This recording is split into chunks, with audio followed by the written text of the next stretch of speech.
पीकू लिखते हैं, प्रणाम गुरुदेव। एक संबुद्ध सद्गुरु और अस्तित्व में तो कोई भेद नहीं रहता है, फिर भी एक गुरु क्यों कहता है कि मैं किसी का गुरु नहीं हूँ? क्या अपना स्वरूप सब में देखते हैं इसलिए? क्या और अस्तित्व में ऐसे बहुत सारे संत हुए थे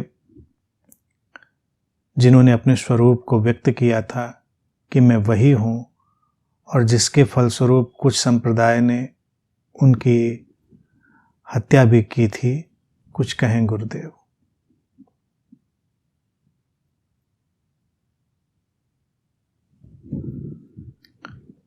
ये जो प्रश्न है, दो तीन परिस्थितियों को अपने साथ लिए हुए है। पहली चीज, एक गुरु, एक संबुद्ध व्यक्ति में अस्तित्व एक मैं है, ऐसा नहीं। सभी में अस्तित्व एक मैं है, वो एक ही का सब विस्तार है। किसी को सचेतन रूप से इसका बोध हो जाता है, किसी को सचेतन रूप से बोध नहीं होता। हम बुद्ध उसको कहते हैं जिसको इस बात का सचेतन बोध हो गया है कि ये किरण सूरज ही है, ये लहर सागर ही है। उसको ये बोध हो गया है, ये व्यक्ति परमात्मा ही है, ये अभिव्यक्ति स्रोत ही है। वो उसको हम बुद्ध कहते हैं। लेकिन वो ये देखता है कि ये स्थिति तो सबकी और सब कुछ की है, किसी को भी उसका एहसास नहीं है। तो अगर कोई ये कहना भी चुनता है कि मैं किसी का गुरु नहीं हूं, तो इस कहने के उसके अपने मंतव्य हो सकते हैं, अपने उसके ढंग हो सकते हैं। जैसे जय कृष्णमूर्ति ने इसको चुना कि मैं किसी का गुरु नहीं हूं, लेकिन काम वही उन्होंने किया जो कोई गुरु करता, उससे भी ज्यादा शुद्ध ढंग से उन्होंने काम किया। मार्गदर्शन का, लोगों के समाधान को उपलब्ध होने की दिशा में सहयोग देने का, बहुत ही विनम्रता से उसको किया। बस उनका भी यही कहना था कि गुरु बन के किसी पे शासन नहीं करना है, गुरु बन के किसी को नियंत्रित नहीं करना है। कोई गुरु जो एक गुरु के रूप में ढल जाता है, अक्सर वो एक शासक जैसा हो जाता है। वो लोगों को अपने ढंग ढांचे में ढालने लगता है। गुरु अपने ढंग ढांचे में नहीं ढालता किसी को, क्योंकि वो देखता है कि यही तो भिन्नता है।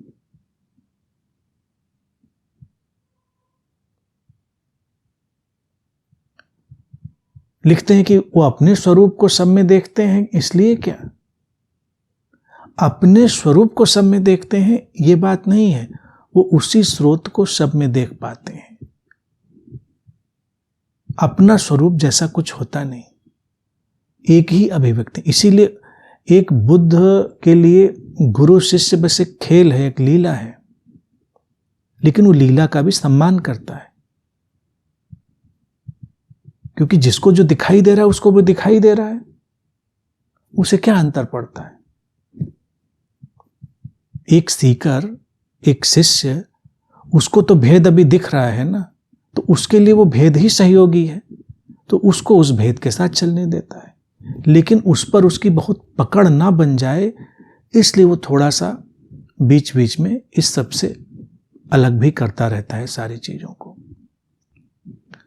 तो ये एक समझ की यात्रा है। फिर लिखा है कि कई ऐसे संत हुए अतीत में जिन्होंने अपने स्वरूप को अभिव्यक्त किया कि आई एम दैट, मैं वही हूँ, परमात्मा हूँ, और लोगों ने उनकी हत्या भी की।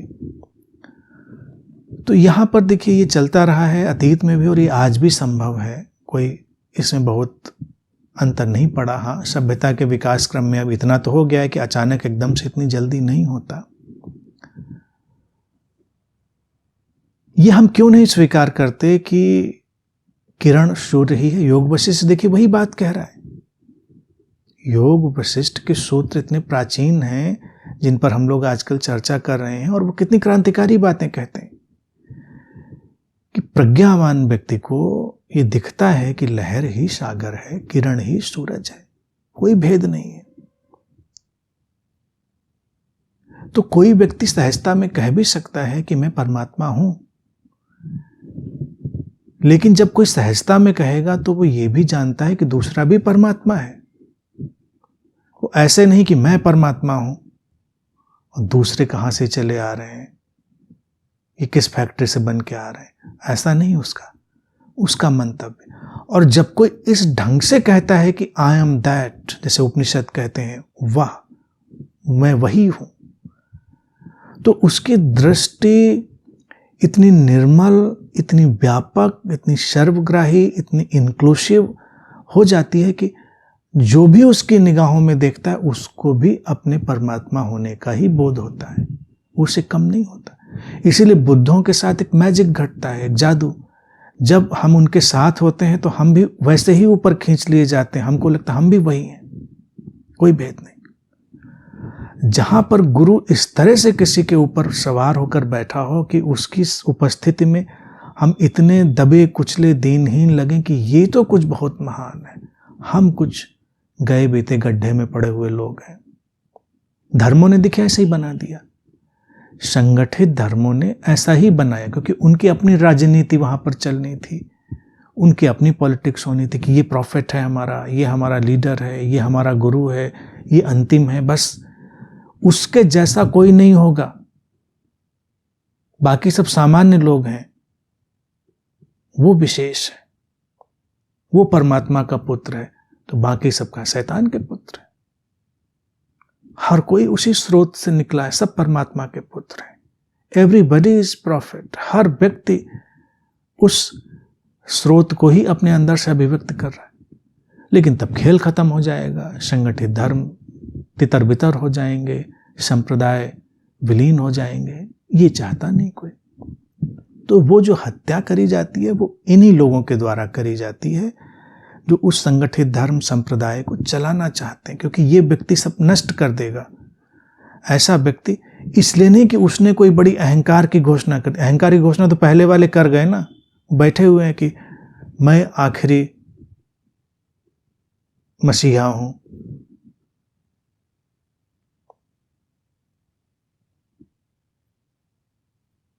वो पूजनीय है, इन गुरुजी की झांकी निकलेगी। क्या बेवकूफियां हैं। लेकिन ऐसी बेवकूफियां करने वालों को लोग स्वीकार करेंगे, मजा आएगा कि ठीक है वो। लेकिन जब कोई बुद्ध इस तरह से ये घोषणा करता है कि अहम ब्रह्मास्मि, मैं वही हूं, कि उसके सानिध्य में लोग आए और उनको भी वही अनुगूंज उठने लगे कि हाँ ये तो सच है। हर किरण को जब ये लगने लगे कि मैं सूरज हूं, तो फिर लोग उसके पीछे पड़ेंगे, तब उसकी हत्या करने की कोशिश करेंगे, क्योंकि वो खेल बिगाड़ेगा। वो जो स्वार्थ और राजनीति का खेल है वो बिगड़ेगा। तो इसलिए वो हत्याएं हो जाती हैं। और हत्याओं का ढंग अब अलग अलग ढंग से बदल गया है। पहले शारीरिक हत्या हो जाती थी, आजकल वैचारिक हत्या हो जाती है, डिजिटल हत्या हो जाती है, बहुत सारी हत्याएं।